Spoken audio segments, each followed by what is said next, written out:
Hello दोस्तों, स्वागत है आप सभी का हमारे चैनल हिंदी साहित्य साधना में। आज हम लोग यूनिट 10 में लगी हुई रेखा चित्र ठकुरी बाबा को पढ़ने वाले हैं। यूनिट 10 की दो कहानियां जामुन का पेड़ और भोलाराम का जीव, इन दोनों ही कहानियों को हम लोग लाइन बाय लाइन पढ़ चुके हैं और इसके PYQs और MCQs दोनों को सॉल्व कर चुके हैं। तो अगर आप लोगों ने इन दोनों क्लासेस को नहीं देखा है तो आप लोग इसी वीडियो की डिस्क्रिप्शन बॉक्स में जाके इन क्लासेस को भी देख सकते हैं। तो चलिए अब हम लोग पढ़ना स्टार्ट करते हैं। ठकुरी बाबा जो रेखा चित्र है ये महादेवी वर्मा के स्मृति की रेखाएं रेखा चित्र में संकलित है और स्मृति की रेखाएं रेखा चित्र का प्रकाशन 1943 ईस्वी में हुआ था। इसमें कुल 7 रेखा चित्र संकलित हैं, जिसमें 5वें नंबर का रेखा चित्र है ठकुरी बाबा।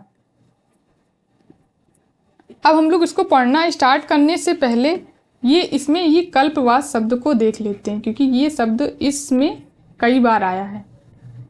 तो कल्पवास में क्या होता है कि लोग माघ के महीने में प्रयागराज जाते हैं और वहां पर संगम स्थल के किनारे टेंट हाउस लगाकर रहते हैं वहां पर।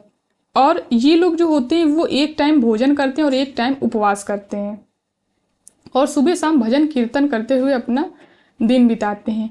1 महीना 1.5 महीने जिसको जितना दिन रहना होता है वहां पर ये लोग रहते हैं। और इसी कल्पवास के दौरान ही महादेवी वर्मा की मुलाकात ठकुरी बाबा से होती है। अब इसके बाद हम लोग अब इसको पढ़ना स्टार्ट करते हैं।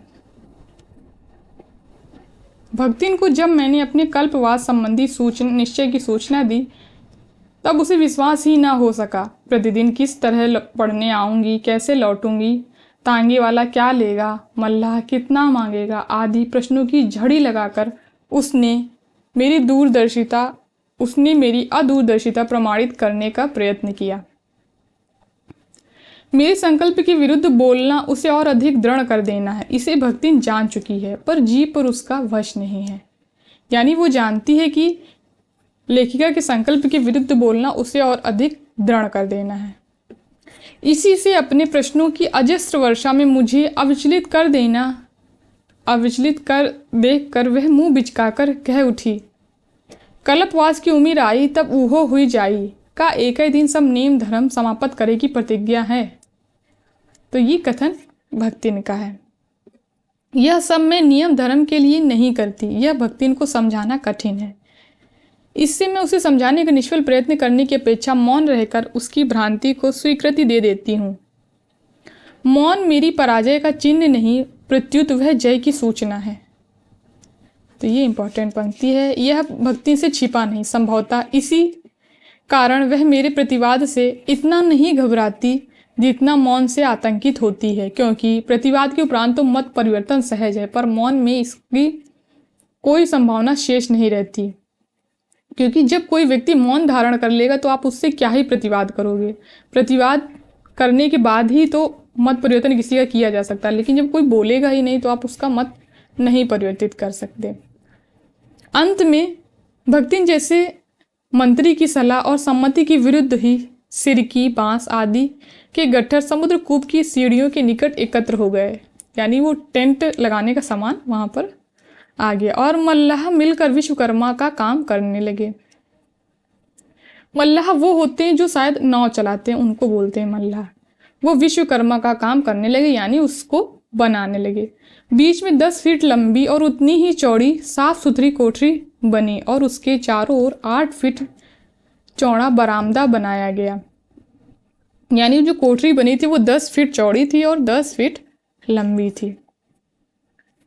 उत्तर वाला बरामदा मेरे पढ़ने लिखने के लिए निश्चित हुआ और दक्षिण में भक्तिन ने अपने चौके का साम्राज्य फैलाया। पश्चिम वाले बरामदे में उसने सत्तू, गुड़ आदि रखने के लिए सीका टांगा और धोती, कतरी आदि टांगने की एक अलगनी बांधी। कोठरी का द्वार जिसमें खुलता था वह अभ्यागतों के लिए बैठक खाना बना दिया गया। इस प्रकार सब बन चुकने पर भक्ति का टाट और मेरी शीतल पाटी, उसकी धुंधली लालटेन और मेरा पीतल की दीवट में झिलमिलाने वाला दिया, उसकी रांग जैसी बाल्टी और मेरी लपट जैसी चमकती हुई तांबे की कलशी, उसकी हल्दी, धनिया, आटा, दाल आदि की भौतिकता से भरी मटकियाँ और मेरे ना जाने कब से पुरातन सूक्ष्म ज्ञान से अपूर्ण संस्कृत ग्रंथ आदि से वह पर्णकुटी एकदम बस गई। जब भक्तिन का और मेरे कल्प जब भक्तिन का और मेरा कल्पवास आरंभ हुआ, हमारे आसपास और भी ना जाने कितनी पर्ण कुटिया थी, पर वे काम चलाओ भर कही जाएंगी। यानी कि जो लेखिका के आसपास जो पर्ण कुटियाँ बनी थी वो इतनी सुंदर और भव्य नहीं थी जितनी कि लेखिका की थी। और वहाँ पर इन लोगों ने सारा सामान भी अपना सेट कर लिया था। किसी समय इस कल्पवास का कितना महत्व रहा होगा, इसका अनुमान लगाने के लिए इसका आज का समारोह भी पर्याप्त है। संभवतः उस समय देश के विभिन्न खंडों में रहने वाले व्यक्तियों के मिलन, उनके पारस्परिक परिचय, विचारों के आदान प्रदान तथा सांस्कृतिक समन्वय का यह महत्वपूर्ण साधन रहा होगा। क्योंकि तब फ़ोन नहीं होते थे, सोशल मीडिया नहीं होते थे, तो बाहर के लोगों से मिलने का यही एक साधन था जहाँ पर लोग आते थे और वहाँ पे सांस्कृतिक आदान प्रदान होता था। ये नदियाँ इस देश की रक्त वाहिनी शिराओं के समान जीवनदायक रही हैं। इससे इनके तट पर इस प्रकार के सम्मेलनों की स्थिति स्वाभाविक और अनिवार्य हो गई हो तो आश्चर्य नहीं। आज इस संबंध में क्या और क्यों तो हम भूल चुके हैं, पर बिना जाने लीक पीटना धर्म बन गया है। इसका मोह है, क्योंकि इस थोड़े समय में जीवन का जितना विस्तृत ज्ञान मुझे प्राप्त हो जाता है उतना किसी अन्य उपाय से संभव नहीं, और जीवन के संबंध में निरंतर जिज्ञासा मेरे स्वभाव का अंग बन गई है। तो ये लेखिका का वक्तव्य है और इम्पॉर्टेंट है। गर्मियों में जहाँ तहाँ फेंकी हुई आम की गुठली जब वर्षा में जम आती हैं, तब उसके पास मुझसे अधिक सतर्क माली दूसरा नहीं होता। घर के किसी कोने में चिड़िया जब घोंसला बना लेती है, तब उसे मुझसे अधिक सजग प्रहरी दूसरा नहीं मिल सकता। मेरे चारों ओर ना जाने कितने पेड़ पौधे, पक्षी आदि मेरे सामान्य जीवन प्रेम के कारण ही पनपते जीते रहते हैं। जिसका दूध लग जाने से आंख फूट जाती है, यानी थूहर ये दिया हुआ, इसका दूध लग जाने से आंखें फूट जाती हैं। वह थूहर भी मेरे सयत्न लगाए आम के पार्श्व में गर्व से सिर उठाए खड़ा रहता है। धंस कर ना निकलने वाले कांटों से जड़ा हुआ भटकटैया, सुनहरे रेशम के लच्छों में ढके उजले कोमल मोतियों से जड़े मक्का के भुट्टे के निकट साधिकार आसन जमा लेता है। तो यहाँ पर किन किन पेड़ों का नाम आया है, इनको आप लोग अपने नोट्स में ऐड कर लेंगे। ना जाने कितनी बार सर्दी में ठिठुरते हुए पिल्लों की टिमटिमाती आंखों के अनुनय ने मुझे उन्हें घर उठा लाने पर बाध्य किया। पानी से निकाले हुए जाल में मछलियों की तड़प, पक्षियों के व्यापारी के संकीर्ण पिंजरों में पंखों की फड़फड़ाहट, लोहे की काले कटघरे जैसी गाड़ी में बंदी और हाँफते हुए कुत्तों की करुण व्यवस्था ने मुझे ना जाने कितने विचित्र कामों के लिए प्रेरणा दी है। ऐसा सनकी व्यक्ति मनुष्य जीवन के प्रति निर्मोही हो तो आश्चर्य की बात होगी, पर उसका सुख दुख, जीवन मृत्यु आदि के संबंध में बहुत कुछ जानने की इच्छा का समितीत हो जाना स्वाभाविक है। मेरी स्वाभाविकता का अस्वाभाविक भार भक्तिन को ही उठाना पड़ता है। घोंसले से गिरे कूड़े करकट को फेंकने के उपरांत पवित्र होकर वह सूर्य को अर्घ्य देने खड़ी हुई कि पिल्ले ने आंगन गंदा कर दिया। उसे भी धोने के उपरांत फिर स्नान करके शिवजी पर जल चढ़ाने की भिखारी को सत्तुगुड़ देने का आदेश हुआ। वह इस कर्तव्य को भी पूरा करने के उपरांत नाक बंद कर जप करने बैठी कि मैं किसी बीमार को देखने के लिए प्रस्तुत हो उसे पुकारने लगी। जीवन की ऐसी अव्यवस्था में वह उल्हाना देना नहीं जानती। हाँ, कभी कभी होंठ सिकोड़कर गंभीरता का अभिनय करती हुई यह कह बैठती है, का ई विद्या का कौनो इम्तहान नाहिन बा, हो तो हमहु बुढ़ौती माँ एक ठो सर्टिफिकेट पाए जाइत और का। यानी वो कह रही है कि क्या जो आप पढ़ती हैं इसका कोई इम्तहान होता है, नहीं तो हम भी एक सर्टिफिकेट हमको भी मिल जाता। मतलब वो जो करती है उसका अपनी कर्तव्यता के लिए सर्टिफिकेट ना पा सकने पर भी भक्तिन उसका महत्व जानती है। इसी कारण साधारण सी बीमारी में भी चिंतित हो उठती है। हम मर जाब तो इनकर का होई, कौन बनाई खियाई कौन इनकर ई अजायब घर देखी। भक्तिन को मृत्यु की चिंता करते मेरे अजायब घर की व्यवस्था के लिए उद्विग्न देख कर किसी हंसी नहीं आवेगी। धर्म में अखंड विश्वास होने के कारण भक्तिन के निकट कल्पवास बहुत महत्वपूर्ण है, पर वह जानती है कि मेरी भानुमति का कुनबा जोड़ने की प्रवृत्ति उसे मोह माया के बंधन तोड़ने का अवकाश ना देगी। गांव के मेले से लेकर कल्पवास तक मेरे लिए पाठशाला है, पर इनमें मैं मुंह बढ़ाना ही सीखती हूँ, विराग साधन नहीं। संक्रांति के एक दिन पहले संध्या समय जब मैं योग दर्शन, यानी वो ग्रंथ दिया हुआ है यहाँ पर, योग दर्शन खोलकर बैठी, तब विरल बदलियां बिजली के तार में गुथ गुथ कर सघन होने लगी। तो योग दर्शन वो ग्रंथ है जिसको शायद महादेवी वर्मा खोलकर पढ़ने जा रही होंगी, वो यहाँ पर ग्रंथ दिया हुआ है। और ये बात है संक्रांति के, यानी मकर संक्रांति के एक दिन पहले की। भक्ति ने चूल्हा सुलगाया ही था कि ग्रामीण यात्रियों का एक दल उस ओर के बरामदे में आ घुसा। मेरे लिए परम अनुगत भक्तिन संसार के लिए कठोर प्रतिद्वंदी है। वह भला इस आकस्मिक चढ़ाई को क्यों क्षमा करने लगी। आंधी की वेग के साथ जब वह चौके से निकलकर ऐसे अवसरों के लिए सुरक्षित शब्द बाणों का लाघव दिखाने लगी, तब तो मेरा शीतल पाटी का सिंहासन भी डोल गया। यानी वो उनको कुछ कहने ही जा रही थी, कहने के लिए शब्द तलाश रही थी, तब भी बता रही हैं लेखिका कि उनकी शीतल पाटी का सिंहासन भी डोल उठा। उठकर देखा, एक वृद्ध के नेतृत्व में बालक, प्रौढ़, स्त्री, पुरुष आदि की सम्मिश्रित भीड़ थी। गठरी, मोटरी, बर्तन, हुक्का, चिलम, चटाई, पिटारा, लोटा, डोर, सब गृहस्थी लादे फांदे यह अनिमंत्रित अभ्यागत मेरे बरामदे में कैसे आ घुसे, यह समझना कठिन था। यानी बहुत सारे लोग जो थे वो लेखिका के पर्णकुटी में आ गए थे। मुझे देखकर जब भक्तिन की उग्र मुद्रा में अपराधी की रेखाएं उभरने लगीं और उसका कड़कड़ाता स्वर एक हल्की कंपन में खो गया, तब संभवतः अभ्यागतों को समझते देर न लगी कि मैं उस सिरकी के प्रसाद की एक छत्र स्वामिनी हूँ, यानी उस पर्णकुटी की वो मालकिन है। ये उन लोगों को समझने में देर न लगी। युथप वृद्ध दो पग आगे बढ़कर परम शांत पद स्नेहसिक्त स्वर में कहा, बिटिया रानी, का हम परदेसिन का ठहरे न देहो। बड़ी दूर से पाए पियादे चले आई है, ई तो रैन बसेरा है, भोर भय उठ जाना रे, का झूठ कही थे। हम तो बूढ़ बाढ़ मनई, ऊपर समुद्र कूप के महाराज ठहरे बरे कहत रहे, वहाँ चढ़े उतरे की सांसत रही, नीचे कौनो टपरी माँ तिल धरे का ठिकाना नाहिन बा।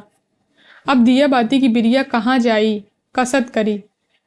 वृद्ध की कंठ स्वर और उसके कथन की आत्मीयता ने मुझे बलात् आकर्षित कर लिया। भक्तिन की दृष्टि में अस्वीकार के अक्षर पढ़ कर भी मैंने उसे अनदेखा कर दिया, यानी कि वो उन लोगों को वहां रुकने नहीं देना चाहती थी। ये महादेवी वर्मा जानती थी, लेकिन तब भी उन्होंने उन लोगों को रुकने की आज्ञा दे दी। आप यहीं ठहरे बाबा, मेरे लिए तो यह कोठरी ही काफ़ी है, ना होगा तो भक्तिन खाना बाहर बना लिया करेगी। इतना बड़ा बरामदा है, आप सब आ जाएंगे, रैन बसेरा तो है ही। फिर जब मैं अपनी पुस्तकें और शीतल पाटी लेकर भीतर आ गई तथा दिया जलाकर पढ़ने बैठी, तब वे अपने अपने रहने की व्यवस्था करने लगे। भक्तिन मेरे आराम की चिंता के कारण ही दूसरों से झगड़ती है, पर जब उसे विश्वास हो जाता है कि अमुक व्यक्ति या कार्य मुझे कष्ट पहुंचना संभव नहीं है, तब उसकी सारी प्रतिकूलता ना जाने कहाँ गायब हो जाती है। भीड़ से मेरी शांति भंग हो सकती है, इस संभावना ने उसे जो कठोरता दी है वह संभावना के साथ ही विलीन हो गई।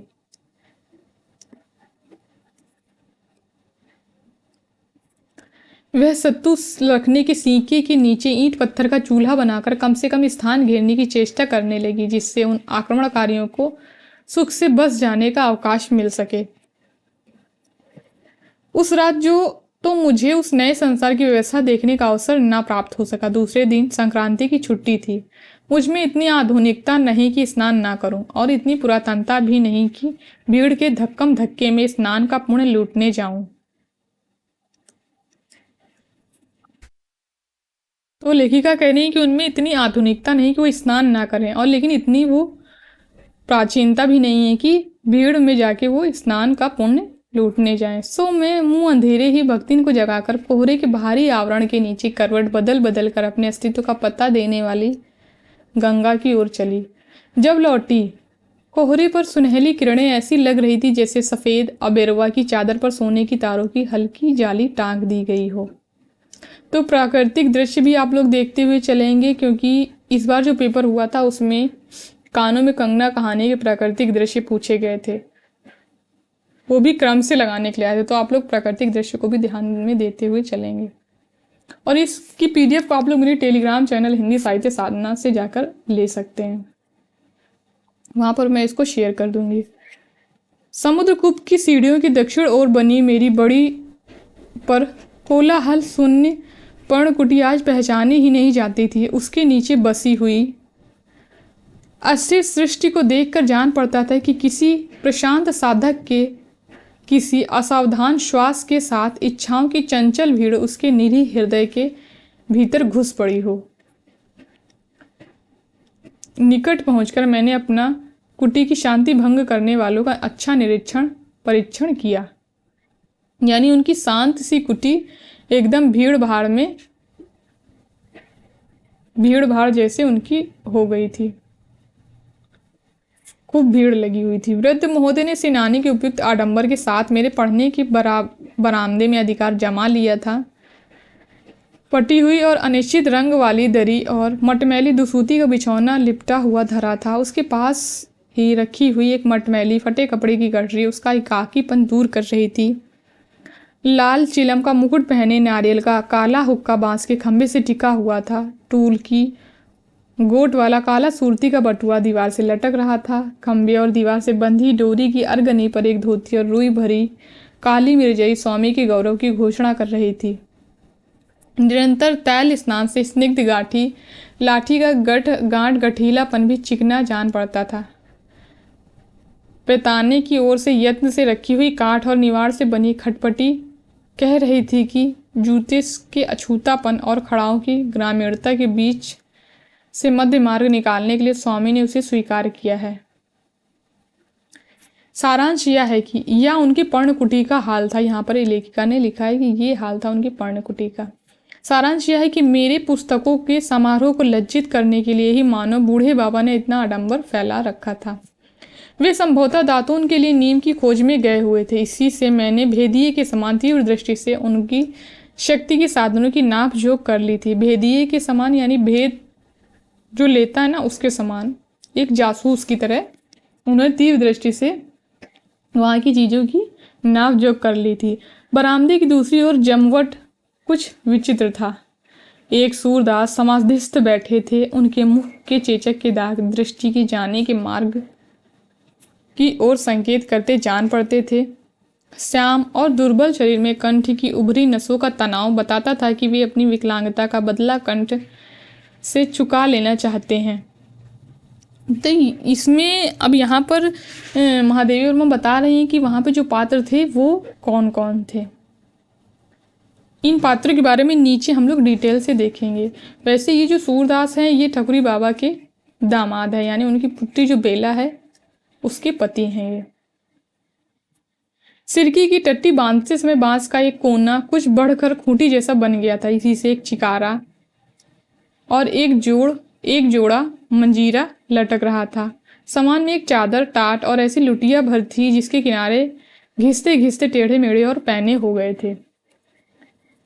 टाट की सीमा से बाहर वीरासन से विराजमान और तिलक छाप से पांडित्य की घोषणा करते हुए प्रौढ़ रंगीन पिटारी खोले हुए थे। रूप रंग में वह पिटारी शालग्राम या शंकर का बंदी गृह जान पड़ती थी और संभवतः देवता का भार हल्का करने के लिए वे उन पर लदे चंदन घिसने के पत्थर और चंदन की अध घिसी मुठिया बाहर निकाल रहे थे। राम नामी चादर के टुकड़े पर जो पोथी पत्रा धरा था उसमें सबसे ऊपर हनुमान चालीसा का शोभित होना प्रकट कर रहा था कि उनके देवत्व को नित्य भूत प्रेतों की आसुरी माया से लोहा लेना पड़ जाता है। टाट का यह खूंटा दबाकर ठंडी बालू में बैठने का कष्ट भूलने का प्रयत्न करते हुए दो किशोर अनेक छेदों से विचित्रित एक काली कमली में सिकुड़े बैठे थे। उनमें एक की दृष्टि छप्पर से लटकती हुई संभवतः सत्तू गुड़ जैसे मिष्ठानों की गठरी को हिप्नोटाइज कर रही थी, यानी देख रही थी, और दूसरा चकित के समान पंडित के क्रियाकलाप का तत्व समझने में लगा हुआ था। यानी एक वो सत्तू और गुड़ वाली गठरी को देख रहा था और एक लड़का जो था वो पंडित जी को देख रहा था कि वो क्या कर रहे हैं। एक और अधेड़ बाहर बैठकर धूप ले रहा था। एक पुरानी और भीनी चादर ने उसके दुबले शरीर के ढांचे को छिपा रखा था, पर नोकदार कंधों का आभास और भारी नसों वाले सूखे हाथ सच्ची कथा कह देते थे। कीचड़ से भरी हुई बेवाइयों से युक्त पैर कंकाल शेष शरीर से पुष्ट जान पड़ते थे, पर मुख पर झुर्रियों के अक्षरों में भाग्य ने अनाड़ी बालक के समान इतना लिखा था कि अब उसका तात्पर्य पढ़ना कठिन था। यहाँ पर जो इम्पोर्टेंट पॉइंट है उनको मैंने हाईलाइट कर दिया है इसमें। स्त्रियों की डिपार्टमेंट की आर्थिक स्थिति भी इससे कुछ अधिक अच्छी नहीं जान पड़ती थी। बड़ी सी गठरी के सहारे दो वृद्धाएं सुमरनी के लिए ठंडी जमीन पर बैठी थी, जिनमें एक ऊँघ रही थी और दूसरी अपने आसपास की बसी सृष्टि के प्रति अनावश्यक चौकन्नी लगती थी। ऊँघने वालों के पैर में कसे हुए गोल चिकने कड़े और हाथ में चांदी की एक चपटी चूड़ी उसके मुंडित मुंड के भीतर छिपकर बची हुई श्रृंगार प्रियता का पता देते थे। दूसरी के गले में बंधे काले डोरे में पिरोए हुए रुद्राक्ष के दो दो बड़े बड़े मनके स्त्री की आभूषण परंपरा का पालन मात्र जान पड़ते थे। एक की आंखें माढ़े से धुंधली, नाक ठुड्डी पर झुकी हुई और मुख के भाव में करुण उदासीनता थी, पर कानों की धोती से बाहर निकाले और ओंठों को खोलती बंद करती हुई दूसरी अपनी छोटी काली आंखों को घुमा घुमा कर छोटी नाक के गोल नथनों को फुलाकर मानो चारों ओर बिखरे हुए रूप रस गंध शब्द को खोज खबर ले रही थी। निकट ही रखा एक बड़ा काशी फल और उससे टिका हुआ हंसिया दोनों विरागी हृदयों का भोजन के प्रति राग प्रकट कर रहा था। और ऊपर छप्पर से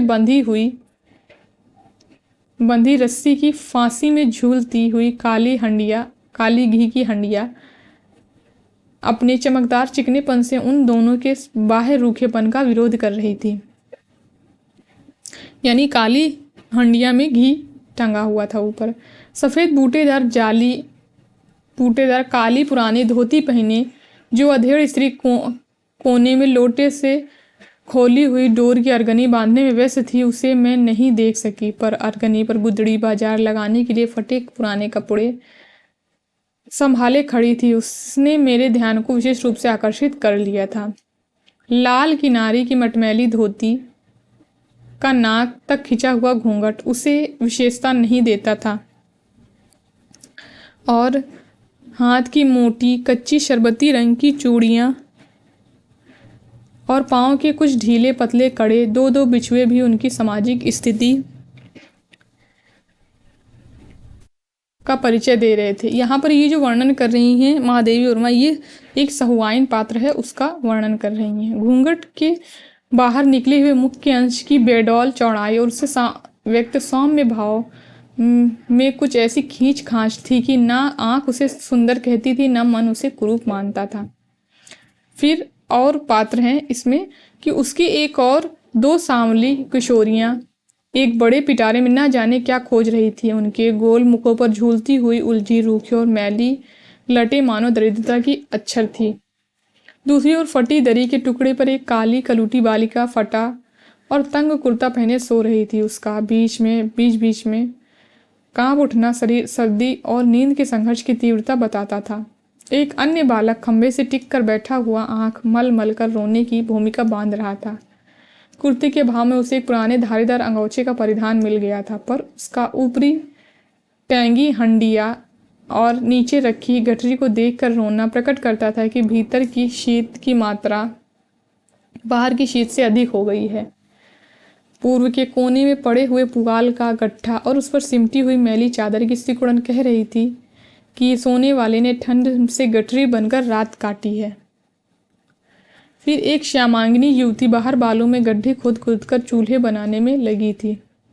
कुछ गुलाई लिए हुए लंबे रूखे और उभरी हड्डियों वाले मुख पर छोटी नथ हिल हिल कर कभी होंठ कभी कपोल का ऊपरी भाग छू लेती थी।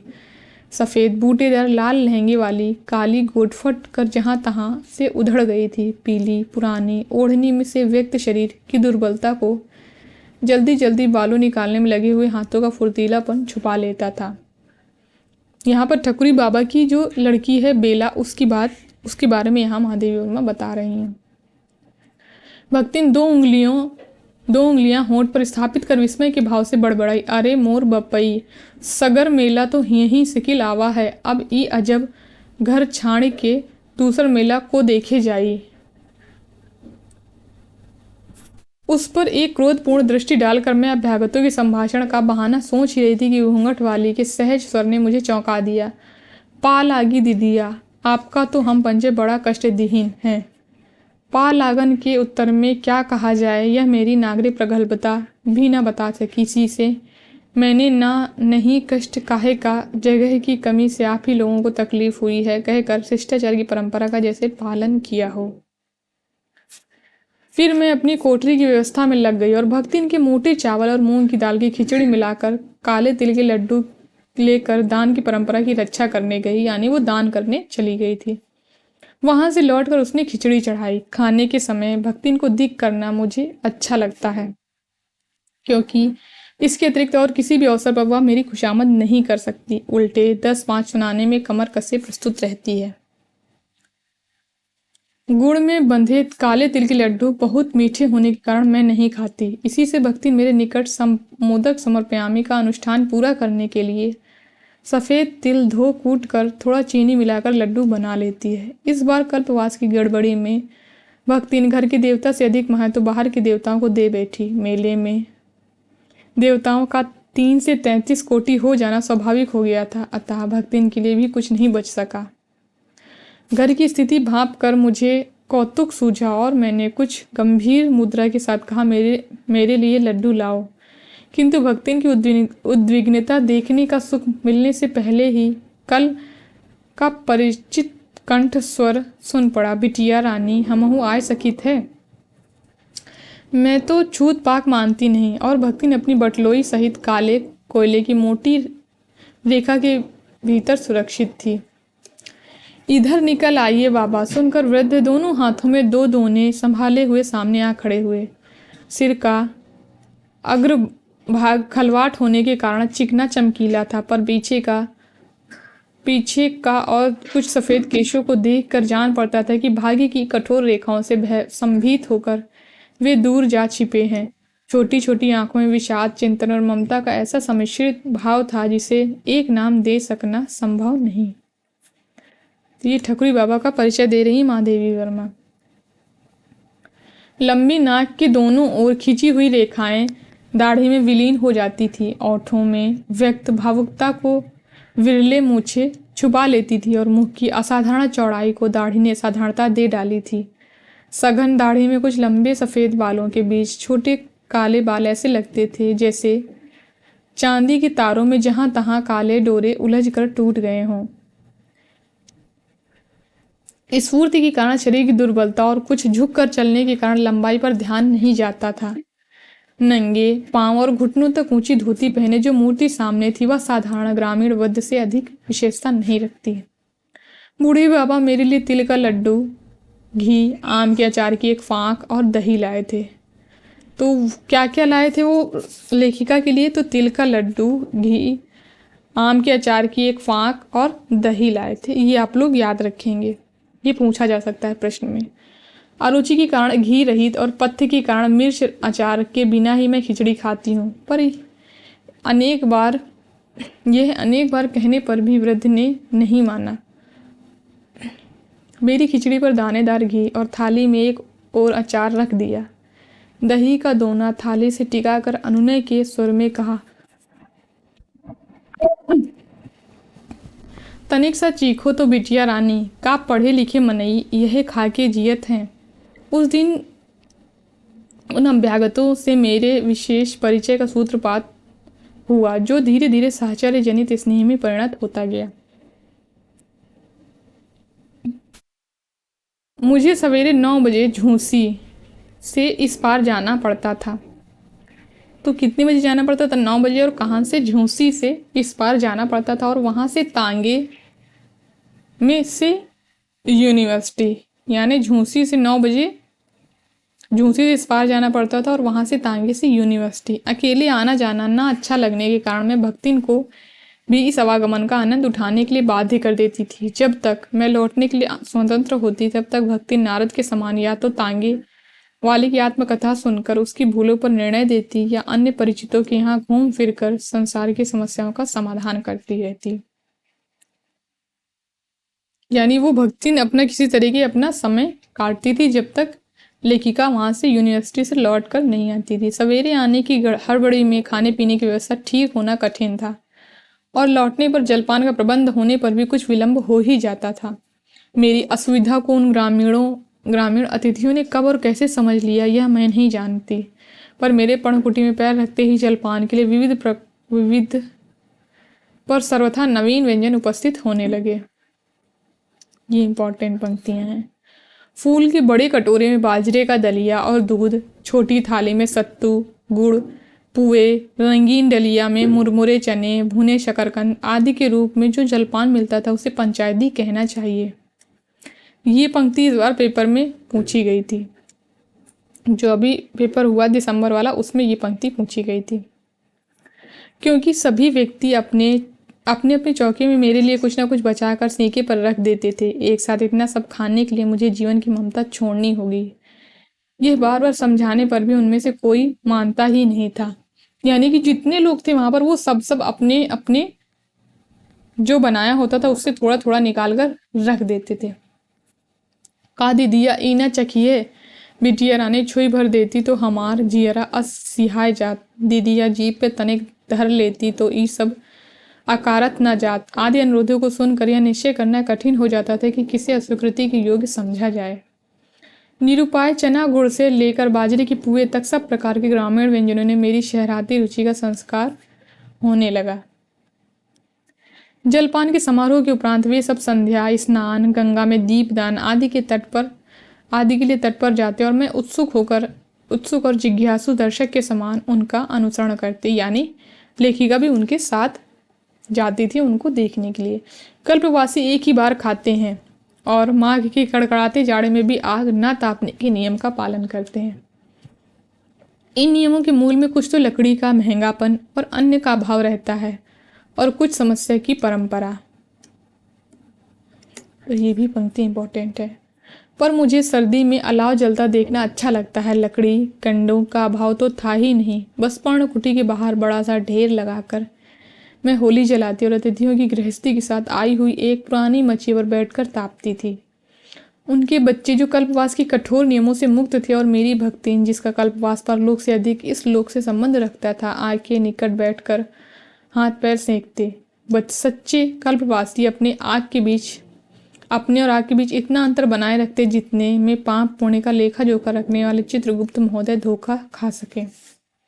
यानी जो सच्चे कल्पवासी थे वो आग तो तापेंगे नहीं तो वो थोड़ा दूर ही बैठते थे आग से। इस विचित्र सम्मेलन का कार्यक्रम भी वैसा ही अनोखा था। कोई भजन सुनाता, कोई पौराणिक कथा कहता, कभी किंवदंतियों के नए भाष्य होते, कभी लोक चर्चा पर मौखिक टीकाएं रची जाती, कबीर की रहस्यमय उलट वासियां से लेकर अच्छा बैल खरीदने के व्यवहारिक नियम तक सब में उन ग्रामीणों की अच्छी गति थी। इसी से उनकी संतति एक रस न जान पड़ती थी न निरर्थक, न एक रस जान पड़ती थी न और न निरर्थक। इस संपर्क के कारण ही मैं उनकी जीवन कथा से भी परिचित होती गई। बूढ़े ठकुरी बाबा भाट वंश से उत्तीर्ण होने के कारण कवि और कवि होने के कारण मेरे सजादी कहे जा सकते हैं। यानी जो ठकुरी बाबा थे वो भाट वंश में अवतीर्ण हुए थे। ये आप लोग याद रखेंगे। आधुनिक युग में भाट चारणों के कर्तव्य और आवश्यकता में बहुत अंतर पड़ चुका है। इसी से न कोई उनके अस्तित्व को जानता है और न उनके कवित्व व्यवसाय का मूल्य समझता है। अब तो उनका पैतृक धंधा व्यक्तिगत मनोविनोद मात्र रह गया है। समय के प्रवाह को देखकर ठकुरी बाबा के पिता ने तुकबंदी के लिए मिली हुई प्रतिभा का उपयोग साधारण किसान बनने में किया। यानी उन्होंने कविता नहीं की और एक साधारण किसान बन गए और अपनी दिवंगता प्रथमा पत्नी की दोनों सुयोग्य पुत्रों को भी नीति शास्त्र में पारंगत बनाकर भावुकता के प्रवेश का मार्ग ही बंद कर दिया। दूसरी नवोढ़ा पत्नी भी जब परलोक वासिनी हुई तब उसका पुत्र अबोध बालक था। यानी जो ठकुरी बाबा के पिता थे उनके पहली पत्नी के 2 पुत्र थे और दूसरी पत्नी का 1 पुत्र था। पर पिता ने प्रिय पत्नी के विशेष स्नेह प्रदर्शन के लिए उसे साक्षात कौटिल्य बनाने का संकल्प लिया। इस शुभ संकल्प की पूर्ति के लिए जैसा भगीरथ प्रयत्न किया गया उसे देखते हुए असफलता को दैवी ही कहा जाएगा।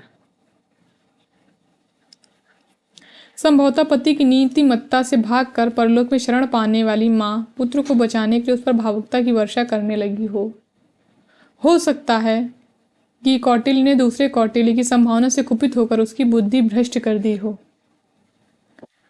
पर यह सत्य है कि हठी बालक ने अपना पराया तक नहीं सीखा, नीति के अन्य अंगों की चर्चा ही क्या। हताश पिता ने इस कठोर शिक्षा का भार बड़े पुत्रों को छोड़कर जीवन से अवकाश ग्रहण किया, यानी कि वो मर गए। सौतेले बड़े भाई और गृहस्थी वाले थे, इससे घर द्वार सब उन्हीं के अधिकार में रहा और छोटा भाई चाकरी के बदले में भोजन वस्त्र पाता रहा। तो यानी कि जो ठकुरी बाबा थे वो अपने पिता की दूसरी जो औरत थी उनके पुत्र थे। उसका कवित्व तो भाइयों के लिए लाभप्रद ही ठहरा, क्योंकि कोई भी, यहाँ से पंक्ति इंपॉर्टेंट है, कोई भी कला सांसारिक और विशेषता व्यावसायिक बुद्धि को पनपने ही नहीं दे सकती और बिना इस बुद्धि के मनुष्य अपने आप को हानि पहुंचा सकता है, दूसरे को नहीं। जब जात बिरादरी में छोटे भाई को अविवाहित रखने पर टीका टिप्पणी होने लगी तब भाइयों ने उसका एक सुशील बालिका से गठबंधन करा दिया और भौजाइयों ने देवरानी को सेवक धर्म का शिक्षा देना आरंभ कर दी। दंपत्ति सुखी नहीं हो सके यह कहना व्यर्थ है। दासों का 1 से 2 होना प्रभुओं के लिए अच्छा हो सकता है, दासों के लिए नहीं। यानी जैसे ठकुरी बाबा उनकी सेवा करते थे उसी तरह उनकी पत्नी भी उनकी सेवा में लग गई। उससे प्रभुता का विस्तार होता गया और दूसरी ओर पराधीनता का प्रसार, स्वामित्व साम दंड भेद द्वारा उससे परस्पर लड़ा कर दासता को और दृढ़ करते रहे। यानी वो लोग जो थे वो उन पति पत्नी को दोनों को आपस में लड़ाते रहते थे और दास अपनी विवश झुंझुलाहट और हीन भावना के कारण एक दूसरे के अभिशापों को विविध बनाकर उससे बाहर आने का मार्ग अवरुद्ध करते रहते। देवर देवरानी मिलकर यदि गृहस्थी बसा लेते तो सेवा का प्रश्न कठिन हो जाता। इसी से भौजाइयाँ नई बहू की चुगली करके उसके पति के निकट अपराधिनी के रूप में उपस्थित करने लगी। पत्नी की निर्दोषिता के संबंध में पति का मन विश्वास और अविश्वास के हिंडोले में झोंके खाता था, पर ना उसने अपने विश्वास को प्रकट करके वधू को सांत्वना दी और ना विश्वास प्रकट करके अपने मन का समाधान किया। गर्वीली पत्नी भी अपनी ओर से कुछ न कहकर अविराम परिश्रम द्वारा मन का आक्रोश व्यक्त करने लगी। ठकुरी बेचारे कवि ठहरे। शुष्क यथार्थता उनकी भावभूजिल कल्पना के घटाक्षेप में प्रवेश करने के लिए कोई रंध्र ही ना पाती थी। कहीं विरहा गाने का अवसर मिल जाता तो किसी के मचान पर बैठकर रात रात भर खेत की रखवाली करते। कोई 12 मासा सुनने वाला रसिक श्रोता मिल जाता तो उसके बैलों का सानी पानी करने में ही हेठी ना समझते। कोई आल्हा उदल, तो इतने तरीके के गीतों का यहाँ पे जिक्र किया गया। विरहा, 12 मासा, आल्हा उदल, इस रेखा चित्र में इतने गीतों का जिक्र किया गया है। आल्हा उदल की कथा सुनना तो मीलों तक पैदल दौड़े चले जाते। कहीं होली का उत्सव होता तो अपने कबीर सुनाने में भूख प्यास भूल जाते थे। अपनी इस काव्य वाचकता के कारण वे और कोई काम ठीक से कर ही ना पाते थे। नागरिक शिष्ट समाज के समान कोई उन्हें 50 रुपये फीस देकर गलेबाजी के लिए नहीं बुलाता था। इसी से अर्थ की दृष्टि से कवि ठाकुर दीन सुदामा ही रह गए। किसी ने मैली पिछौरी के खूंट में थोड़ा सा गुड़ बांधकर उदारता प्रकट की। यानी कि उनको गाने के बदले में क्या मिलता था, यहाँ पर लेखिका वही बता रही। किसी ने मैली पिछौरी में थोड़ा सा तिल गुड़ बांधकर उदारता प्रकट की। किसी ने पथरौटी में सत्तू और पत्ते पर नमक के साथ हरी मिर्च रखकर आतिथ्य सत्कार किया। किसी ने सुलगे हुए कंडों पर दो भौरियाँ सेकने का अनुरोध करके काव्य मर्मज्ञता का परिचय दिया। इन पुरस्कारों को पाकर ठकुरी प्रसन्न ना थे, यह कहना मिथ्यावाद है। उनकी काव्य जनित अकर्मण्यता भाइयों की उपेक्षा, भौजाइयों के व्यंग और पत्नी की मर्म पीड़ा का कारण थी। इसे भी वे नहीं जानते थे। कुछ वर्षों में पत्नी ने उन्हें एक कन्या को उपहार दिया, पर इसके उपरांत वह विश्राम और पथ्य के अभाव में प्रसूति ज्वर से पीड़ित हुई तथा उचित चिकित्सा के अभाव में 1.5 वर्ष। तो उन ठकुरी बाबा की पत्नी कम मरी थी जब उनकी बालिका 1.5 वर्ष की थी। तब 1.5 वर्ष की बालिका छोड़कर अपने कठोर जीवन से मुक्ति पा गई। ठकुरी उसी रात आल्हा सुनकर लौटे थे। माता की मृत्यु का उन्हें स्मरण नहीं था। वृद्ध पिता की विदा ने उनके मर्म को नहीं छेदा, पर यौवन के प्रथम पहर में सारे स्नेह बंधन तोड़ जाने वाली पत्नी ने उनके हृदय को हिला दिया। तो ये इम्पोर्टेंट है। खारे आंसू ने आंखों का गुलाबीपन धोकर उन्हें जीवन दर्शन के लिए स्वच्छ बनाया। पत्नी को खोकर ही ठकुरी वास्तविक पति और पिता बन सके। घर में बालिका की उपेक्षा देखकर और उसके परिणाम की कल्पना करके वे अलगौचे पर बाध्य हुए, यानी वो अलग हो गए। अपनी बालिका की जब उन्होंने उपेक्षा देखी घर में, तब फिर वो अपनी बालिका को लेकर अलग हो गए। घर की व्यवस्था के लिए अपनी बूढ़ी मौसी को लिवा लाए, पर कन्या की देख रेख वे स्वयं करते थे। आल्हा उदल की कथा के प्रेमी पिता की बेला, उनकी लड़की का नाम बेला है, विनोद के समय उनके कंधे पर चढ़ी हुई घूमती और काम के समय पीठ पर बंधी हुई उनके काम की निगरानी करती। किसी के हंसने पर ठकुरी कह देते, जब मजदूर माँ अपनी बच्चे को लेकर काम करती है तब पिता ऐसा करने में लजाने की कौन बात है। बेला के लिए तो वह बाप है और वही माँ। बालिका जब 6-7 वर्ष की हुई तब ठकुरी किसी काव्य प्रेमी सजाती है कि सुशील पर मात्र पितृविहीन भतीजे को ले आए और बेला की सगाई करके भावी जमाता को अपना कामकाज सिखाने लगे। यानी उन्होंने 6-7 वर्ष की अपनी जो बेटी थी उसकी सगाई कर दी थी। तो ये प्रश्न पूछा जा सकता है कि कितने वर्ष में उन्होंने अपनी बेटी की सगाई की थी, तो 6-7 वर्ष में। भाग्य संभवतः इस देहाती कवि से रुष्ट था। इसी से शिक्षा समाप्त होते ही भावी जमाता की चेचक निकल आई। वह बच तो गया, पर एक आंख के लिए संपूर्ण सृष्टि अंधकार में हो गई और दूसरी में इतनी ज्योति शेष रही कि ठोस संसार भाप सा बादल दिखाई पड़ने लगा।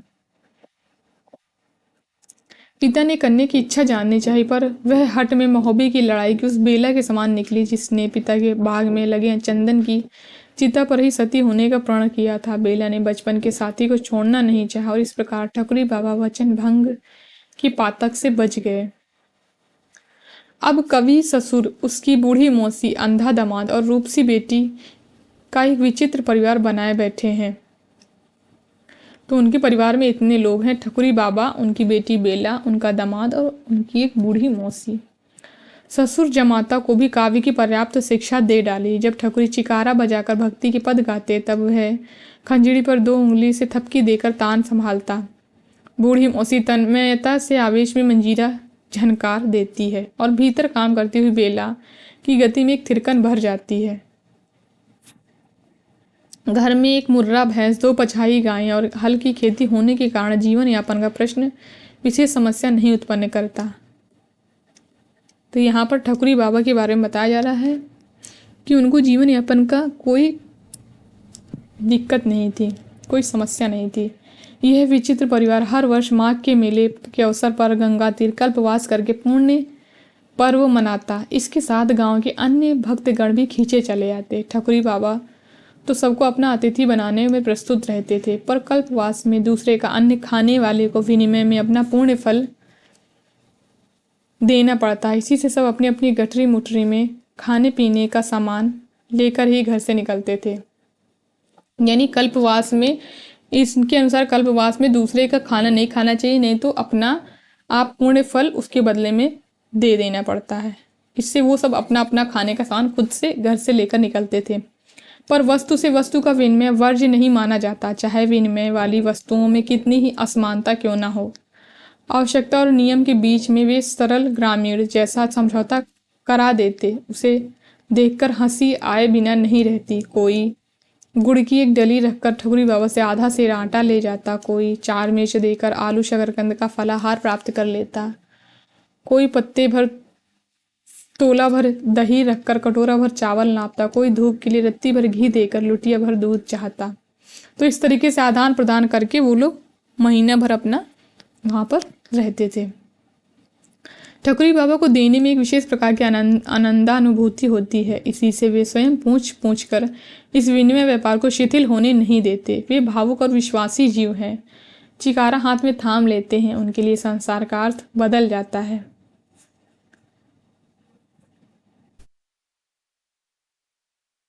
फिर यहाँ पर ये इम्पॉर्टेंट नहीं है, यहाँ हम लोग यहाँ से देखते हैं।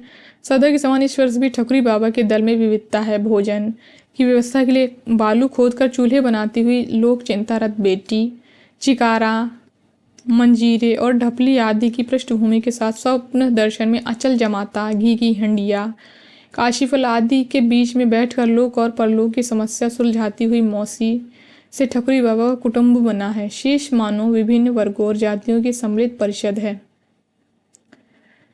एक वृद्धा ठकुराइन। अब वहाँ पर जो ऊपर जो पात्र का जिक्र किया था लेखिका ने, उनके बारे में अब यहाँ पर बताया जा रहा है कि वृद्धा ठकुराइन है। पति के जीवन काल में वे परिवार में रानी की स्थिति रखती थी, परंतु विधवा होते ही जिठौतों ने निसंतान काकी से मत देने का अधिकार भी छीन लिया। गांव के नाते वे ठकुरी की बुआ होती हैं, यानी जो वृद्धा ठकुराइन है वो ठकुरी की बुआ होती हैं गांव के नाते।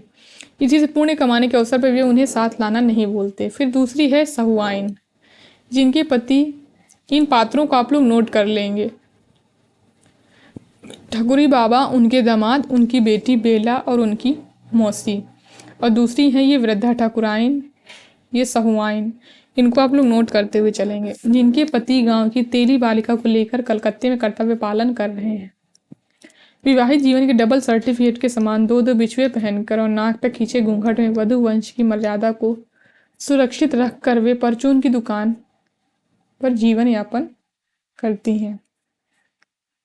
हर माघ में वे अपने 2 किशोर बालकों के साथ आकर कल्पवास की कठोरता सहती और कमर तक जल में खड़ी होकर भावी जन्मों में साहू जी को पाने का वरदान मांगती। पति ने उनका इहलोक बिगाड़ दिया है, पर अब उसके अतिरिक्त किसी और की कामना करके वे परलोक नहीं बिगाड़ना चाहती। तीसरा है एक विदुर काछी, किसी रेत के टुकड़े में कुछ तरकारी बो कर किसी आम की बगिया की रखवाली करके अपना निर्वाह करता है। उसकी घरवाली 3 पुत्रों की भेंट दे चुकी थी। चौथा पुत्र उपहार में देने के अवसर पर वह संसार के सभी आदान प्रदानों से मुक्त छुट्टी पा गई। रात दिन कठोर परिश्रम करके भी उसे प्रायः भूखा सोना पड़ता था। चौथी बार जन्म के उपरांत घर में थोड़ा चावल ही मिल सका। बड़ी लड़की ने उसका भात चढ़ा दिया।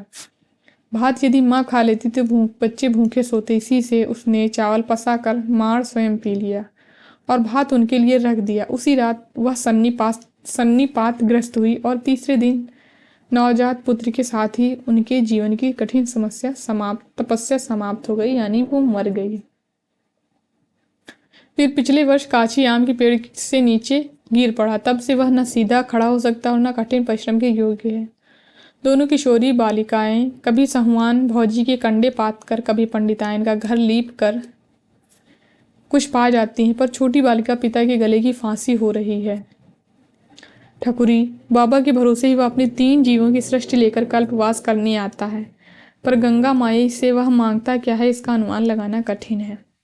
चौथा जो है वो ब्राह्मण दंपत्ति है। गंवई गांव की यजमानी वह कामधेनु नहीं है।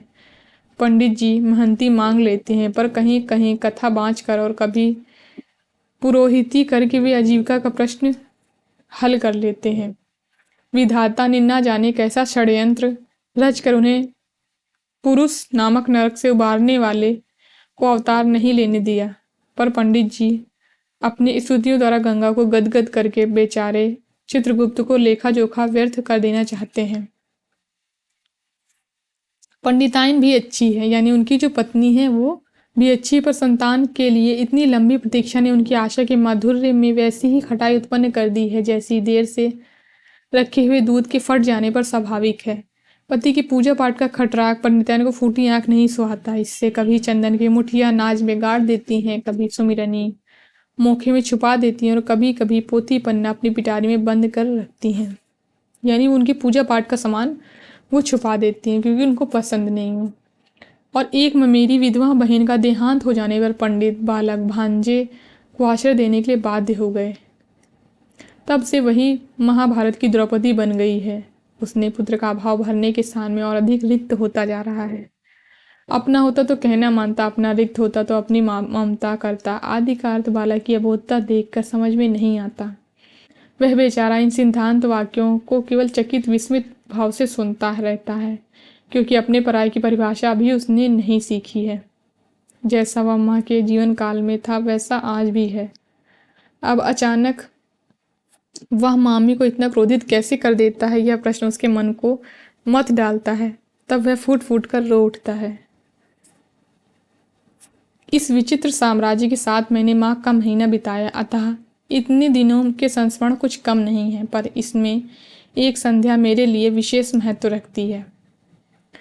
मैं अधिक रात गए पढ़ती रहती थी। इसी से वह मेरा अतिथि वर्ग भजन कीर्तन के लिए दूसरे कल्पवासियों की मंडलियों में जा बैठता था। एक दिन ठकुरी बाबा ने स्नेह भरी शिष्टता के साथ कहा कि एक बार अपनी कुटी में भी भगत हो तो अच्छा है। यानी वो लोग, ये लेखिका रात तक पढ़ती रहती थी, इसलिए वो लोग दूसरे कल्पवासियों की मंडलियों में जाकर भजन कीर्तन करते थे। मैं कोलाहल से दूर रहती हूँ, इसी से भजन कीर्तन में सम्मिलित होना भी मेरे लिए सहज नहीं होता। पर उस दिन संभवतः कौतूहलवश मैंने उनका निमंत्रण स्वीकार कर लिया। दिन निश्चित हो गया। माघी पूर्णिमा के आने वाली त्रयोदशी ही रही होगी। सवेरे कुछ मेघ खंड आकाश में एकत्र हो गए थे, पर संध्या की सुनहरी आभा के खर प्रवाह में वे धारा में पड़े नीले कमलों के समान बहकर किसी अज्ञात कुल से जा लगे थे। संध्या स्नान और गंगा में दीप दान करके सब कुटी के बरामदे में और बाहर बालू पर एकत्र हो गए। पंडित जी ने पूजा के लिए एक छोटे गमले में मिट्टी भरकर तुलसी रोप दी थी। उसी को बीच में स्थापित करके बालू का एक छोटा सा चबूतरा बनाया गया। फिर बूढ़ी मौसी के पिटारे में रखी हुई द्वारिकाधीश की ताम्रमयी छाप, पंडित की रंगीन कांठ की डिबिया के बंद शालीग्राम, ठकुराइन बुआ के चांदी की जलहरी में विराजमान महादेव जी, ठकुरी बाबा का पुराने फ्रेम और टूटे शीशे में जड़ा हुआ राम पंचायत का चित्र, सूर के हाथ में लड्डू लिए पीतल के बाल मुकुंद और सहुआन भौजी के पासपति की स्मृति के रूप में रखे हुए मिट्टी के गणेश सब उसी चबूतरे पर प्रतिष्ठित हो गए। यानी सबके पास जो देवी देवताओं की मूर्तियां थी वो उस चबूतरे पर उन लोगों ने रख दी थी। जान पड़ता था भक्तों ने अपने देवताओं को भी सम्मेलन के लिए बाध्य कर दिया है।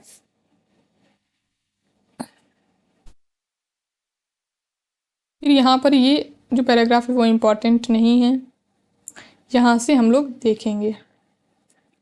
भक्तों ने तुलसा महारानी नमो नमो गाया और पंडित जी ने पूजा का विधान समाप्त कर दिया।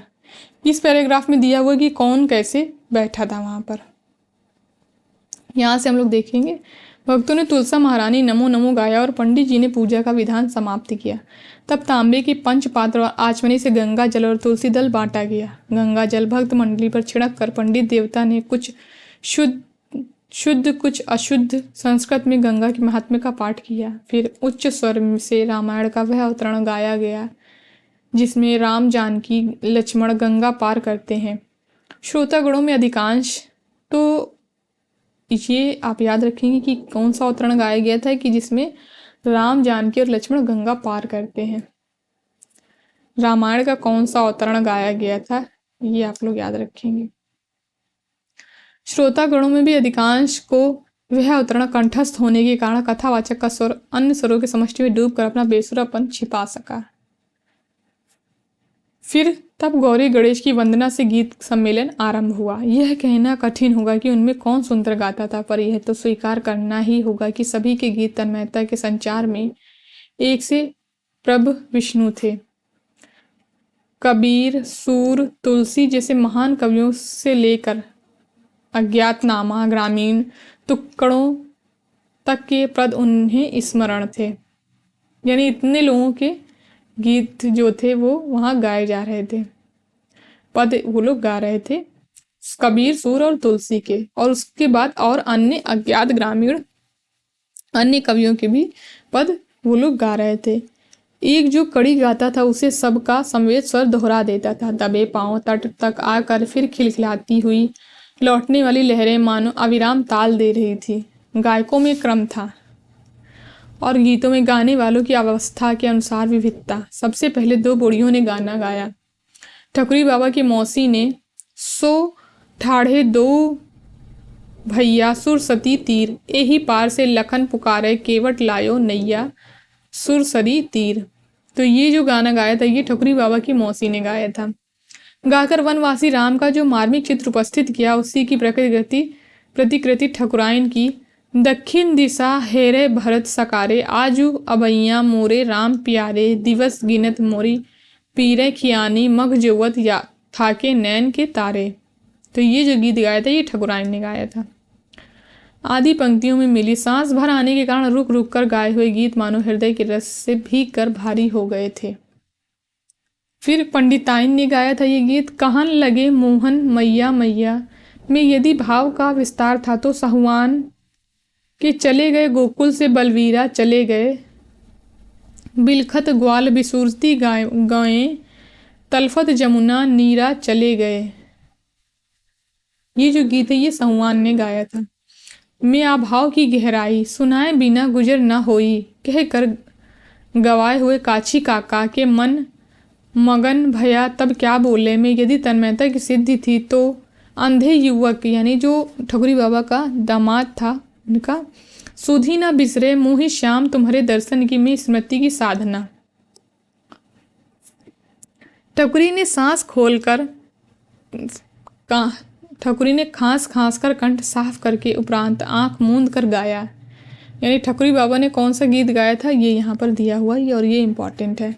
खेले लागे अंगना में कुंवर कन्हैया हो, बोले लागे मैया नीकी खोटो बलभैया हो, खटरस भोग उन्हीं नहीं भावे रामा, मैया माखन रोटी खवावे ले बलैया हो, साला दुसाला मन ही नहीं आवे रामा, हंस के कारी कमरी उड़ावे उनकर मैया हो, लेके भोरा चकई खेलन नहीं जावे रामा, मांगे दे दे लकुटी में धैरी लावो गैया हो।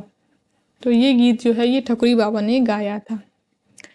कृष्ण के जीवन में साधारण व्यक्ति को क्यों इतना अपनापन मिलता है, इस प्रश्न का जो उत्तर उस दिन सहज ही मिल गया था उसका अन्यत्र मिलना कठिन होगा।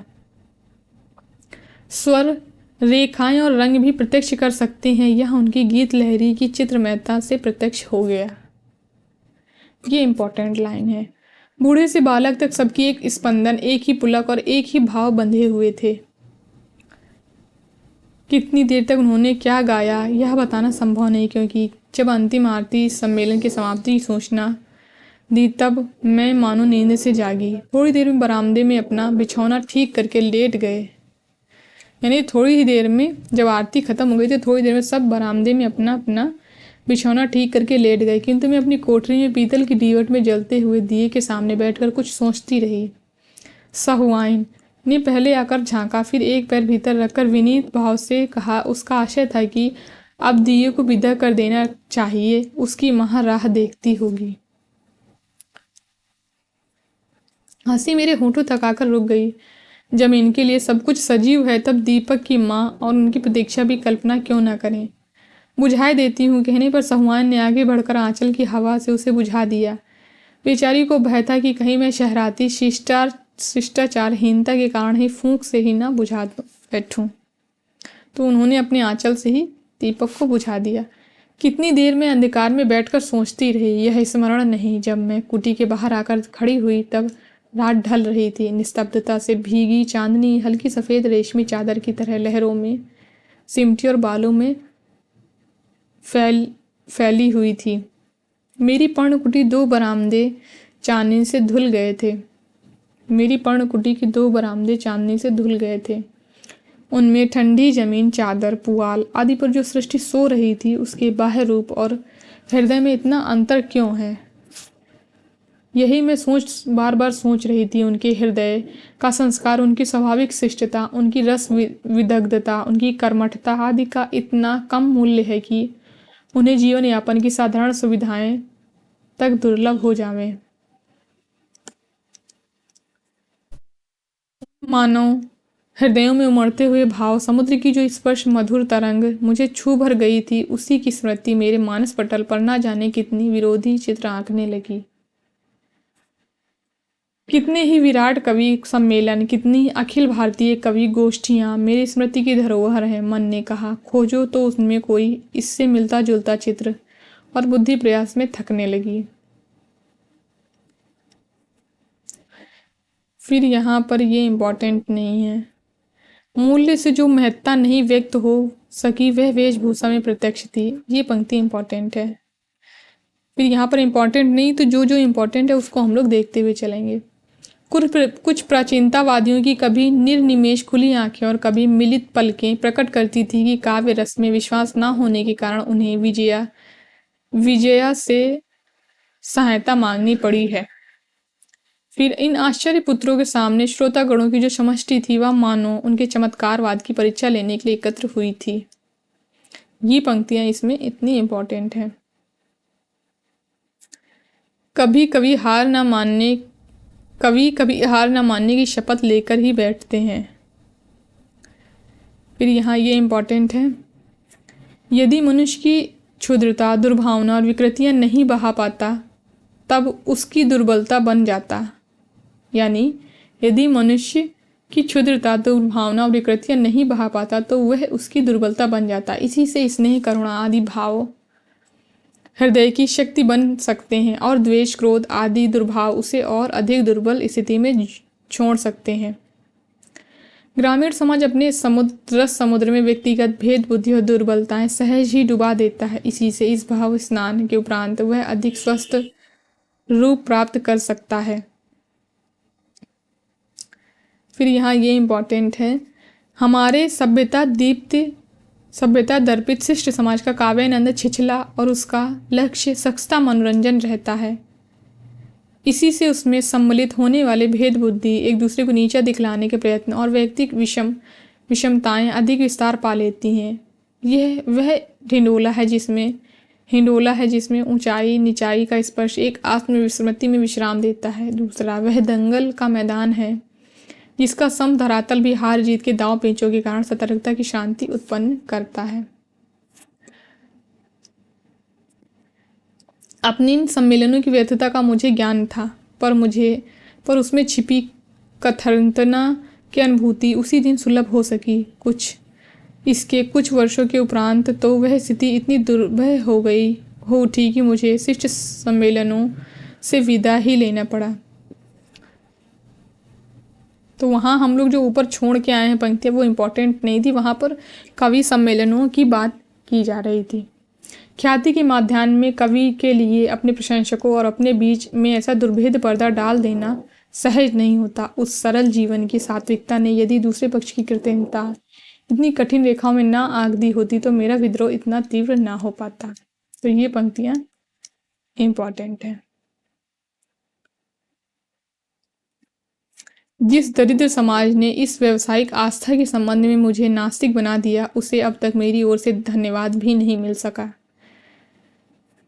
फिर यहाँ से हम लोग पढ़ेंगे, ये इम्पोर्टेंट है। जब ठकुरी बाबा और उनके साथी बसंत पंचमी का स्नान करके चले गए, यानी वो लोग आए कब थे, वो लोग मकर संक्रांति के एक दिन पहले आए थे और बसंत पंचमी का स्नान करके वो लोग चले गए। तब जीवन में पहली बार मुझे कोलाहल का अभाव अखरा। तब से अनेक माघ मेलों में मैंने उन्हें देखा। कितनी ही बार नाव पर या तट पर उनकी भगत का आयोजन हुआ। कितनी ही बार उन्होंने खिचड़ी, बाजरे की पोई आदि व्यंजनों से मेरा सत्कार किया और कितनी ही बार अपने जीवन का आख्यान सुनाया। यानी कई माघ मेलों में जो लेखिका हैं वो उन लोग से मिली थी। मैंने उनसे अधिक सहृदय व्यक्ति कम देखे हैं। यदि यह वृद्ध यहाँ न होकर हमारे बीच में होता तो कैसा होता, यह प्रश्न भी मेरे मन में अनेक बार उठ चुका है। पर जीवन के अध्ययन ने मुझे बता दिया कि इन दोनों समाजों का अंतर मिटा सकना सहज नहीं। उनका बाह्य जीवन दीन और हमारा अंतर जीवन रिक्त। उस समाज में विकृतियाँ व्यक्तिगत हैं पर सद्भाव सामूहिक रहते हैं। इसके विपरीत हमारी दुर्बलताएं समष्टिगत हैं पर शक्ति वैयक्तिक मिलेगी। ठकुरी बाबा अपने समाज के प्रतिनिधि हैं, इसी से उनकी सहृदयता व्यक्तिकता विचित्रता ना होकर ग्रामीण जीवन में व्याप्त सहृदयता से व्यक्त करती है। तो ये जो पंक्तियां हैं ये इम्पॉर्टेंट हैं। हमारे समाज में उनकी दो ही स्थितियां संभव थीं। यदि उनमें दुर्बलताओं का प्राधान्य हो तो वे इस समाज का प्रतिनिधित्व करते, और यदि शक्ति का प्राधान्य होता तो अपवाद की कोटि में आ जाते। इधर 2 वर्ष से ठकुरी बाबा माघ मेले में नहीं आ रहे हैं। यानी ठकुरी बाबा जो कितने वर्ष से माघ मेले में नहीं आ रहे हैं, 2 वर्ष से नहीं आ रहे हैं। कभी कभी इच्छा होती कि सैदपुर जाकर खोज करूं, क्योंकि वहां से 33 मील पर उनका गांव है। यानी ठकुरी बाबा का गांव कहाँ है? सैदपुर से 33 मील की दूरी पर उनका गांव है। तो जब वो नहीं आ रहे थे तो लेखिका को लगा कि जाकर एक बार देख आऊं जाके। लेकिन उनके कुछ पद मैंने लिखे हैं जिन्हें मैं अन्य ग्राम गीतों के साथ प्रकाशित करने की इच्छा रखती हूँ। यदि ठकुरू बाबा से भेंट हो गई तो यह संग्रह और भी अच्छा हो सकेगा। यदि भेंट ना हो, यह प्रश्न हृदय के किसी कोने में उठता है अवश्य, पर उसे मैं आगे नहीं बढ़ने देती। ठकुरी बाबा जैसे व्यक्ति कहीं अपनी धरती का मोह छोड़ सकते हैं? पिछली बार जब वे आए थे तब कुछ शिथिल जान पड़ते थे। हाथ दृढ़ता के साथ चिकारा थामता था, पर उंगलियां तार के साथ कंपित थी। पैर विश्वास के साथ पृथ्वी पर पड़ते थे, पर पिंडलियों की थरथराहट गति को डगमग कर देती थी। कंठ में पहले जैसी ही लोच था, पर कफ की घरघराहट उसे बेसुरा बनाती रहती थी। आंखों में ममता का वही आलोक था, पर समय ने अपनी छाया डालकर उसे धुंधला कर दिया था। मुख पर वैसी ही उन्मुक्त हंसी का भाव था, पर मानो धीरे धीरे छोड़ने वाले दांतों की याद रखने के लिए होठों ने अपने ऊपर की स्मृति रेखाएं खींच ली थी। तो ये पंक्तियां इंपॉर्टेंट हैं। व्यक्ति समय के सामने कितना विवश है, समय की स्वीकृति देने के लिए भी शरीर को कितना मूल्य देना पड़ता है। तब ठकुरी बाबा की मौसी विदा ले चुकी थी। उनकी उपस्थिति ठकुरी बाबा के लिए इतनी स्वाभाविक हो गई कि अभाव की अस्वाभाविकता ने उन्हें एकदम चकित कर दिया होगा। एक बार भी उनके परिचय की सीमा में आ जाने वाला व्यक्ति ठकुरी बाबा का आत्मीय बन जाता, तब जो इतनी वर्षों तक आत्मीय रहा हो उसके महत्व के संबंध में क्या कहा जाए। मौसी के अभाव ने ठकुरी बाबा के हृदय में एक और चिंता भी जगा दी हो तो आश्चर्य नहीं। ऐसे ही एक दिन उनका अभाव बेला को सहना पड़ेगा, और तब वह किस प्रकार जीवन की व्यवस्था करेगी, यह सोचना स्वाभाविक कहा जाएगा। पर वे अपनी चिंता को कम व्यक्त होने देते थे। उनके स्वास्थ्य के संबंध में प्रश्न करने पर उत्तर मिला, अब चला चली की बिरिया नियराए आई है बिटिया रानी, पाके पातन की भली चलाई, जौन दिन झरी जाए तौन दिन सही। मैंने हंसी में कहा, तुम स्वर्ग में कैसे रहोगे बाबा? वहां तो ना कोई तुम्हारे कूट पद और उलटवासियां समझेगा और ना आल्हा उदल की कथा सुनेगा। स्वर्गीय गंधर्व और अप्सराओं में तुम कुछ ना जचोगे। ठकुरी बाबा का मन प्रसन्न हो आया। कहने लगे, सो तो हमहु जाने थे बिटिया, हम उहाँ असोर मचाउब की भगवान जी पुनः धरती पर धन काय दे हैं। हम फिर धान रोपब, क्यारी बनाऊब, चिकारा बजाऊ, और तुम पंचे का आल्हा उधल की कथा सुनाओ।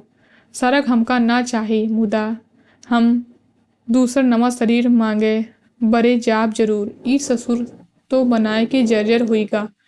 और वे गा उठे, चलत प्राण काया काहे रोई राम। उस कल्पवास की पुनरावृत्ति ना हो सकी। संभव है वे नया शरीर मांगने चले गए होंगे, पर धरती से उनका प्रेम इतना सच्चा, जीवन से उनका संबंध ऐसा अटूट है कि उनका कहीं और रहना संभव ही नहीं जान पड़ता। अथर्व के जो गायक अपने आप को धरती पुत्र कहते हैं, वे ठकुरी बाबा उन्हीं के सजातीय कहे जा सकते हैं। ये पंक्ति इंपॉर्टेंट है। इनके लिए जीवन धरती का वरदान है। काव्य उसके सौंदर्य की अनुभूति, प्रेम उसके आकर्षण की गति और शक्ति उसकी प्रेरणा का नाम है। ऐसे व्यक्ति मुक्ति की ऊंची से ऊंची कल्पना को दूब में खिले नीचे से नीचे फूल पर निछावर कर दे तो आश्चर्य नहीं। फिर ठकुरी बाबा की कथा लिखते लिखते रात ढल गई। जाती हुई चांदनी के पीछे आता हुआ प्रभात का धूमिल आभास ऐसा लगता मानो उसकी छाया हो। किसी अलक्ष्य महाकवि के प्रथम जागरण छंद के समान पक्षियों का कलरव नींद की स्तब्धता फैला रहा है। रात की गहरी निस्पंद नींद से जगे हुए वृक्षों के दीर्घ निश्वास के समान समीर बह रही है। और ऐसे समय में मेरी स्मृति ने मुझे भी किसी अतीत काल के प्रभात में जगा दिया है। जान पड़ता है ठकुरी बाबा गंगा तट पर बैठकर तन्मय भाव से प्रभाती गा रहे हैं। जानिए कृपा निधान पंछी बन बोले। अपनी प्रभाती से भी किसे जगाते हैं यह कहना कठिन है। तो यहाँ से ठकुरी बाबा जो रेखा चित्र है वो ख़त्म होता है। कल हम लोग इस रेखा चित्र के PYQs और MCQs को सॉल्व करेंगे। तो आप लोग कमेंट करके ज़रूर बताइएगा कि आप लोगों को ये वीडियो कैसा लगा। और धन्यवाद दोस्तों मेरे वीडियो को लास्ट तक देखने के लिए। अगर वीडियो पसंद आया तो लाइक करिए, शेयर करिए एंड हमारे चैनल को सब्सक्राइब करिए।